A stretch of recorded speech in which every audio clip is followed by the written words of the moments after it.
लक्ष्य एक तरीके से 2 करोड़ घोषित है और इस लक्ष्य को पूर्ति करने के लिए उन्होंने कहा कि प्रत्येक मंडल पर 100 सदस्य बनाने वाले कार्यकर्ताओं की संख्या को बढ़ाइए, सूचीबद्ध करके, होमवर्क करके, और कोई कार्यकर्ता ना छूटे जो 100 सदस्य ना बनाए। और उन्होंने कहा जिस दिन 100 सदस्य आपने बना लिए, स्वाभाविक लक्ष्यांक आपको प्राप्त हो जाएगा।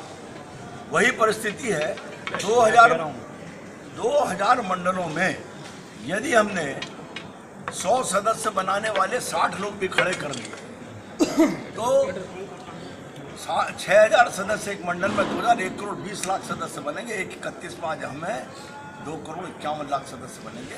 उन्होंने बस साधारण तरीके से कार्यकर्ताओं को समझाने के बाद ये कहा है कि आप 2 करोड़ की सदस्यता को पूरा करें। इसके अतिरिक्त उन्होंने कार्यकर्ताओं की जो जिज्ञासाएं थी उनको उन्होंने समाधान किया है। क्या क्या मुख्य भूमि अधिग्रहण, कार्यकर्ता ने भूमि अधिग्रहण पर पूछा, उनका क्या निर्देश है? मैं अब उसी को बताने जा रहा हूँ। सबसे पहले जाट आरक्षण, जो एक बहुत महत्वपूर्ण मुद्दा और जिसको पार्टी के खिलाफ करने की बात ये लोग कर रहे हैं। उत्तर प्रदेश में सबसे पहले भारतीय जनता पार्टी के माननीय मुख्यमंत्री राम प्रकाश गुप्ता ने जाटों को आरक्षण दिया था। पिछली यूपीए की सरकार ने जो केंद्र में थी, वोटों की लालच में, जल्दबाजी में, बिना प्रक्रिया को पूरा किए हुए जाट आरक्षण की घोषणा की। सुप्रीम कोर्ट ने उस तकनीकी आधार पर उसको निरस्त किया है। प्रक्रिया है, पिछड़ा वर्ग आयोग देश में बना हुआ है। पिछड़ा वर्ग आयोग में एक प्रक्रिया उसकी है, उसमें वो विषय जाता और उसकी प्रक्रिया से जो निकल कर आता तदनुसार वो आरक्षण होता। ये समस्या है जिसके कारण ये कठिनाई पैदा हुई है। भारतीय जनता पार्टी का केंद्रीय नेतृत्व इस पर बड़ी गंभीरता से विचार कर रहा है, चिंता कर रहा है और सम्मानजनक हल निकले, इसके लिए भारतीय जनता पार्टी का नेतृत्व गंभीर है। मेरा आग्रह है जाट समाज से, इन लोगों से जिनको जनता ने ठुकराया है, इनसे गुमराह नहीं हो। पार्टी उसके प्रति गंभीर है। कौन है वो लोग जिन्हें जनता ने ठुकराया? जो लोग आंदोलन करने के नाम पर आगे बढ़ रहे हैं। अब भूमि अधिग्रहण पर सुमित्रा महाजन, जो आज की तारीख में लोकसभा की स्पीकर है, इनकी अध्यक्षता में कमेटी बनी थी संसद की। उस कमेटी ने जो संस्तुति की थी उसके आधार पर 2013 का भूमि सुधार कानून, भूमि अधिग्रहण कानून बना। इसलिए 2013 के कानून में भी भारतीय जनता पार्टी की उसके निर्माण में भी भूमिका थी और उसके पास कराने में भी भूमिका थी। अध्यादेश जब जारी किया 2014 में, तब माननीय मंत्री ने कहा था, राव वीरेंद्र सिंह जी ने, कि ये 30 दिन का समय है, लोगों के पास इस पर जो भी आपत्तियां वो हमको आपत्ति दी। 200 से ऊपर किसान संगठन देश भर के, उनसे सरकार ने इस बीच में बात की और बात करने के बाद जो सुझाव प्राप्त हुए, उन सुझावों के आधार पर 11 संशोधन करके लोकसभा में उसको पारित किया। वरुण बैठ। सर्किल रेट का 4 गुना वो था उस पिछले कानून में व्यवस्था, लेकिन अब सर्किल रेट सरकारी नहीं, जिस पर अंतिम 5 बैनामे हुए होंगे उस जगह के, उनका औसत निकालकर जो मान आएगा उसका 4 गुना किसान को भुगतान। ये संशोधन है सरकार। दूसरी बात है, सुनवाई का अधिकार अभी तक राज्य स्तर पर था, उसको जिला स्तर पर दिया। अगर किसान को कोई डिमांड है तो उसकी सुनवाई जिला स्तर पर होगी। ये उसमें हुआ है। मिशन 2000 कॉरिडोर की बात बार बार की जा रही है, सब उद्योगपतियों के लिए। सड़क से 1 किलोमीटर में तो चीनी की मिल भी नहीं लगती छोटी, किसी बड़े उद्योगपति के लिए नहीं।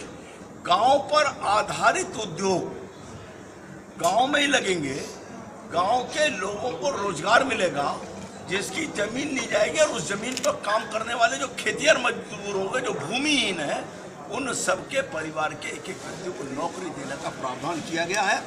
और ये जमीन भारत सरकार नहीं बेचेगी, राज्य सरकार में जैसे यूपीएसआईडीसी है उत्तर प्रदेश में, वही इस जमीन को बेचेगा और उद्योगों के लिए बेचेगा। और इसके बाद विशेष बात है, मैं एक प्रश्न पैदा करना चाह रहा हूँ। 2013 में जब संसद में एक कानून बन गया तो हरियाणा में राज्य सरकार थी कांग्रेस की, आज कांग्रेस आंदोलन कर रही है, सोनिया जी बहुत उबल उबल करा रही हैं। हरियाणा की सरकार ने केवल सर्किल रेट दिया, 4 गुना रेट नहीं दिया, कानून बन चुका था। महाराष्ट्र में भी कांग्रेस की सरकार थी, उसने सर्किल रेट का दुगना दिया। आज नितिन गडकरी जी ने अपने विभाग में किसानों के संबंध में 4 गुना सर्किल रेट का भुगतान करना शुरू किया। और एक बात और मैं कहना चाहता हूँ, इन संशोधनों की आवश्यकता क्यों पड़ी? प्रश्न बार बार आता है। ये साहब जब 2013 में आप साथी थे, आपका बनाया हुआ तो बात 2014 में कर पड़ गई। 2013 में 138 किलोमीटर सड़क औसत प्रतिदिन बनती थी, आज वो औसत आ गया है 1.5 किलोमीटर पर डे। पैसा मिल रहा है किसान को है, इसलिए वो 1.5 किलोमीटर जो विकास का दर आ गई सड़क बनाने की प्रति किलोमीटर पर डे, ये वापस जा सके 150 किलोमीटर पर डे पर। इसके लिए आवश्यक संशोधन किया गया। किसी बड़े उद्योगपति को एक भी जमीन अधिग्रहित करके नहीं दिया जाएगा। किसी प्राइवेट नर्सिंग होम को, किसी प्राइवेट इंडस्ट्री को, किसी प्राइवेट विद्यालय को सरकार अधिग्रहण नहीं करेगी।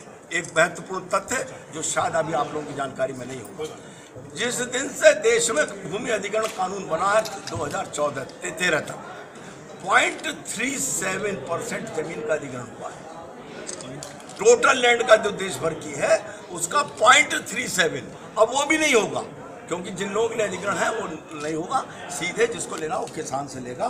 भूमि अधिग्रहण के संबंध में भारतीय जनता पार्टी का जो संशोधित विधेयक लोकसभा में, उसकी वर्तमान में परिस्थिति है। और जो लोग विरोध कर रहे हैं, चाहे वो रालोद हो, चाहे कांग्रेस के मित्र हो, चाहे लेफ्ट के मित्र हो, चाहे क्या नाम अन्ना हजारे जी हो, ये सब सपा हो, ये सब राजनीतिक विरोध के कारण कर रहे हैं। तो उन्हें मालूम है 6 महीने बाद किसान भारतीय जनता पार्टी के पक्ष में खड़ा होगा। इसलिए ये उसको भ्रम कर रहे हैं और उसको नीचे तक प्रिवेल कर रहे हैं, कुर्सी प्रिवेल कर रहे हैं। एक बात और मैं कहना चाह रहा हूँ, कोई राज्य सरकार बाध्य नहीं है इस कानून को लागू करने के लिए, कोई राज्य सरकार बाध्य नहीं है। उत्तर प्रदेश की समाजवादी पार्टी की सरकार या जहाँ जहाँ भी केंद्र की सरकारें हैं या लेफ्ट की सरकार है, वो इस कानून को अपने यहाँ प्रभावी करें या न करें, इसकी उन्हें स्वतंत्रता है। परिणाम तो 6 महीने बाद पता चलेगा कि केंद्र के कानून को अंततः कांग्रेस ने स्वीकार किया या नहीं, जनता ने स्वीकार किया, किसान ने या नहीं किया, ये 6 महीने बाद। अच्छा, एक बात और कहना, एक अतिवृष्टि और ओलावृष्टि के कारण उत्तर प्रदेश के किसान की दुर्दशा हो गई। अभी तक राज्य सरकार ने केंद्र सरकार को दल भेजने का रिक्वेस्ट नहीं भेजी। अगर केंद्र सरकार अपने आप दल भेज दे तो राज्य संघीय ढांचे का उल्लंघन हो जाएगा। इन्होंने पत्र नहीं भेजा, और जब सरकार का पत्र जाएगा तब दल आएगा, उसका आकलन करेगा, और आकलन करने के बाद सरकार सहायता देगी। मेरा ये कहना है कि राज्य सरकार क्यों नहीं करती सहायता को, और राज्य सरकार ने जो 200 करोड़ रुपए की घोषणा की है, उत्तर प्रदेश में 11 की सेंसस के आधार पर 2,33,25,000 किसान हैं। मेरी बात आंकड़े लिख लिए ना, कितने? 2,33,25,000 किसान हैं उत्तर प्रदेश में। 2011 की सेंसस के आधार पर 200 करोड़ को अगर इतने किसानों को आप बांटोगे तो 85 रुपए 74 पैसे आ रहा है।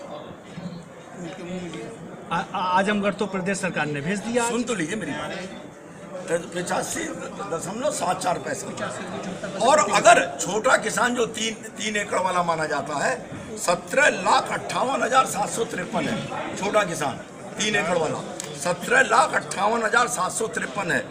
उस ऊपर अगर ये सारा 200 करोड़ रुपए बांटा जाएगा तो 1137 रुपये 16 पैसे प्रति किसान आ रहा है।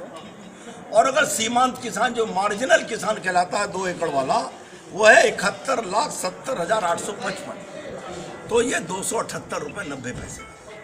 ये 200 करोड़ रुपए की सहायता ऊंट के मुंह में जी रहा है। मेरी मांग है, हम नहीं कहते, आकलन समाजवादी पार्टी के विधायकों के आधार पर, अधिकांश तो उन्हीं के विधायक हैं, वो बता दें कि उनके जिले में या उनके विधानसभा क्षेत्र में किसान का कितने % नुकसान हुआ है। उसको आधार बनाकर TR 27 नियम है, ट्रेजरी रूल्स 27, उससे जिलाधिकारी को स्वतंत्र करते हैं कि इसका भुगतान किसान का तत्काल कर दे। आकलन होता रहेगा, रिएम्बर्समेंट होता रहेगा, लेकिन सरकार अगर ईमानदार है तो उसका भुगतान करे। उत्तर प्रदेश की सरकार ना तो भूमि अधिग्रहण पर ईमानदार है, ना किसानों की अतिवृष्टि ओलावृष्टि पर ईमानदार है, और भारतीय जनता पार्टी इस विषय को लेकर एक आंदोलन करने जा रही है। एक बिंदु और, केवल एक बिंदु और तात्कालिक विषय है, जो नगर प्रमुखों के अधिकार सरकार खत्म करना चाहती है। उत्तर प्रदेश में 12 मेयर में से 10 भाजपा के हैं, एक सपा का और एक कांग्रेस का। सपा और कांग्रेस के मेयर भी इसका विरोध कर रहे हैं। और वो तो 74वें संविधान संशोधन के मुताबिक जो अधिकार नगर प्रमुख होने चाहिए वो नहीं है। अब ये उससे भी कटौती कर रहे हैं। भारतीय जनता पार्टी सदन और सड़क और न्यायालय सब पर संघर्ष करेगी। इस सरकार को उसे लागू नहीं करेगी। नहीं, आप इससे घबरा क्यों रहे हैं? अगर 10 हैं आपके तो कानून के दायरे में आने से डर क्यों रहे हैं? हम कब डर रहे हैं? जब विधायक बर्खास्त हो सकते हैं। एक सेकंड, विधायक किस बात पर बर्खास्त हुए? भ्रष्टाचार पर नहीं हुए। और सरकार विधायक रहते हुए उत्तर प्रदेश सरकार की ठेकेदारी कर। ठीक है भ्रष्टाचार नहीं किया उन्होंने। भ्रष्टाचार में होते हैं। नहीं, मेरी बात सुनिए। भ्रष्टाचार का आरोप लगाने के लिए पर्याप्त कानून है, भ्रष्टाचार कानून है। ये कानून जो ला रहे हैं कि नोटिस दिया और उनकी पावर सीज, 4 दिन में 6 दिन में राजनीतिक आधार पर उसकी समरी वो करेंगे जांच और बर्खास्त। क्या ये माना जाए इसे आजम खां की ताकत बढ़ाने का? बिल्कुल 100% निरंकुश होते हुए नगर विकास मंत्री को और निरंकुश करने का काम किया जा रहा है। ये होने नहीं पाएगा इस उत्तर प्रदेश की धरती पर। आजम खां साहब चाहे जितना चोट लगा लें। तो 2017 की क्या तैयारियां हैं? 2017 की तैयारी की दृष्टि से भारतीय जनता पार्टी का सदस्यता अभियान अपने आप में एक पर्याप्त तैयारी का अवसर हमको मिला है। हम सर्वस्पर्शी, सर्वव्यापी, सर्वग्राही सदस्यता हमने की है। और जब हम ये व्यक्तिगत सदस्यता करेंगे, सक्रिय सदस्य बनाने वाली 1,10,000 हमें सक्रिय सदस्य कम से कम बनाने हैं। ये 25 तक भी जा सकते हैं। जब हम से 10 सदस्य बनाएंगे और 100 सदस्य बनेंगे तो 1,10,00,000 सदस्य और निकल के आने। और इसमें हम लोग विधायक, सांसद, सभासद जो भी निर्वाचित जनप्रतिनिधि विशेष तौर पर ध्यान रखेंगे कि समाज का कोई वर्ग छूटे नहीं। और यही पर्याप्त हमारी तैयारी होगी। और केंद्र सरकार की उपलब्धियों को लेकर जब हम जनता के बीच में जाएंगे तो वो हमारे पक्ष में बात होगी। What was the outcome of today's review meeting taken by Amit Shah ji, and what was his particularly directions to the party? उन्होंने अब तक के सदस्यता अभियान पर संतोष व्यक्त किया। प्रदेश के कार्यकर्ताओं को इस बात के लिए बधाई दी। आग्रह किया उन्होंने कि 2402 मंडल उत्तर प्रदेश में हैं, 2000 मंडल में भी यदि आप सदस्यता का प्रयास करते हैं, सक्रिय सदस्यता का, और 60 सदस्य कमेटी बनती है, उसके लिए सक्रिय सदस्य होना जरूरी है। तो 60 सदस्य 2000 मंडल में बनेंगे तो 1,20,00,000 सदस्य और बनेंगे। 1,21,00,000 सदस्य हमारे आज तैयार हो गए। What was the target? 2 crore कर दिया आप टारगेट हो, 2 करोड़ टारगेट कर दिया है। प्रदेश सरकार के खिलाफ उन्होंने सड़कों पर उतरने का भी आह्वान किया। निश्चित तौर पर पार्टी ने अभी चित्रकूट की बैठक में यही चिंतन किया था। और लखनऊ में भी जब हम लोग बैठे थे माननीय ओम माथुर जी के साथ, 2 विषयों को लेकर तत्काल आंदोलन, एक मेयर वाले विषय को, एक अतिवृष्टि ओलावृष्टि किसान से। और जो किसान सरकार ने किसानों के साथ धोखा किया है, किसान वर्ष मनाने की बात कही है, जिस सरकार ने गन्ना किसान का भुगतान न किया हो, जिस सरकार ने धान की खरीद ना की हो, जिस सरकार ने गेहूं के खरीद केंद्र ना बनाए हो, जिस सरकार ने किसानों से कर्जा माफ करने की बात कहकर किसान का कर्जा माफ ना किया हो, जिस सरकार ने 3 माह में कृषि मूल्य आयोग गठन करने की बात की और कृषि मूल्य आयोग का गठन न किया हो, जिस सरकार ने आलू पर आधारित उद्योग लगाने की बात कही और आलू पर आधारित उद्योग न लगाए हो, उसको किसान वर्ष मनाने का हक नहीं है। और किसान विरोधी सरकार है, इसको लेकर हम जनता के बीच में जाएंगे। बिजली के सवाल